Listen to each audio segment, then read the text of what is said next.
24 dekabr Azərbaycan Respublikasının prezidenti Ali Başkomandan İlham Əliyevin doğum günüdür. Bugün müasir Azərbaycan dövlətçiliyinin formalaşmasında və Qarabağ probleminin həllində həlledici rol oynayan bir liderin fəaliyyətini qiymətləndirmək üçün xüsusi əhəmiyyət daşıyır. İlham Əliyevin prezidentliyinin əsas xəttini ölkənin ərazi bütövlüyünün bərpası təşkil edib. Onun uzun illər ərzində apardığı ardıcıl siyasət, diplomatik səbiri, güclü ordu quruculuğu və xalqın iradəsinə arxalanan liderliyi Qarabağ münaqişəsinin həllini mümkün etdi. Prezidentin qətiyyətli mövqeyi və strateji hazırlığı nəticəsində 2020-ci ildə 44 günlük Vətən müharibəsində tarixi zəfər qazanıldı və Azərbaycan öz ərazilərini işğaldan azad etdi. Müharibə dövründə İlham Əliyevin həm siyasi meydanda, həm də informasiya müharibəsində sərgilədiyi möhkəm mövqe ölkənin beynəlxalq legitimliyini daha da gücləndirdi.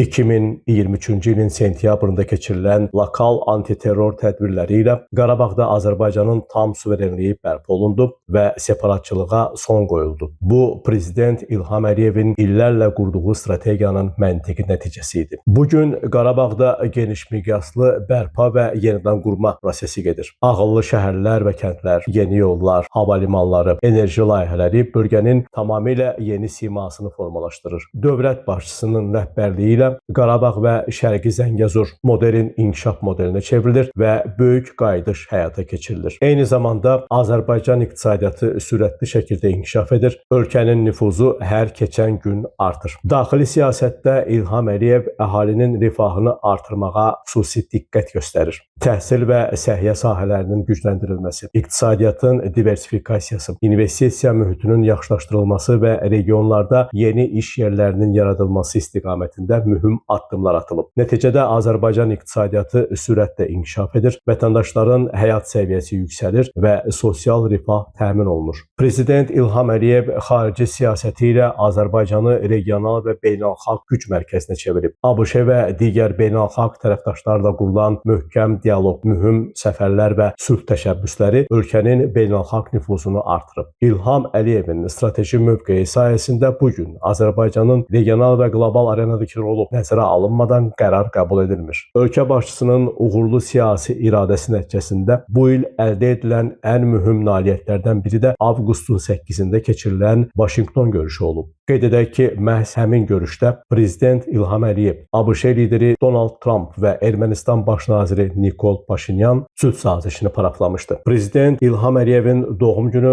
həm də zəfərin, sabitliyin və güclü dövlətçilik ənənəsinin rəmzi kimi dəyərləndirilir. Bu liderliyin nəticəsində Azərbaycan tarixinin ən mühüm hədəfi Qarabağın azadlığı və ölkəmizin suverenliyinin tam bərpası gerçəkliyə çevrilib. Bugün dövlət başçısının 64 yaşı tamam olur. Doğum gününüz mübarək, cənab prezident. Namiq Abbasov, Today Press TV.